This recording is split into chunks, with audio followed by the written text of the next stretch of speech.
February 4th, Andrew, bringing others to Jesus. John 1:41. The first thing he did after finding where Jesus lived was to find his own brother Simon, telling him, "We've found the Messiah," that is Christ. He immediately led him to Jesus. Profile. Andrew and his brother Simon Peter partnered with James and John in a fishing business.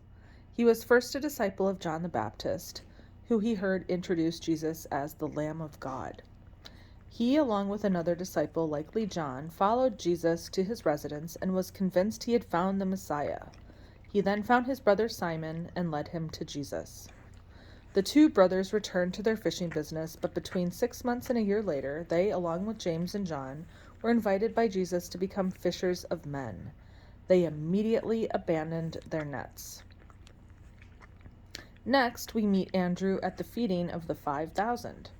He tentatively brought a lad forward to Jesus with 2 loaves and some fish while asking, "What are these among so many?"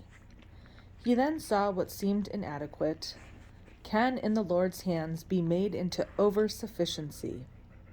At Passover time, some Greeks arrived asking to see Jesus. Philip and Andrew carried the request to Jesus.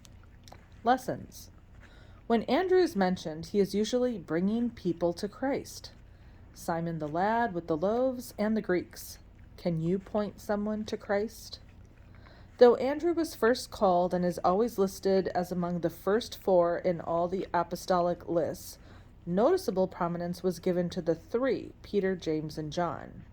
He was a humble man who did not seek preeminence, satisfied to just work in the background, whether his efforts were recognized or not.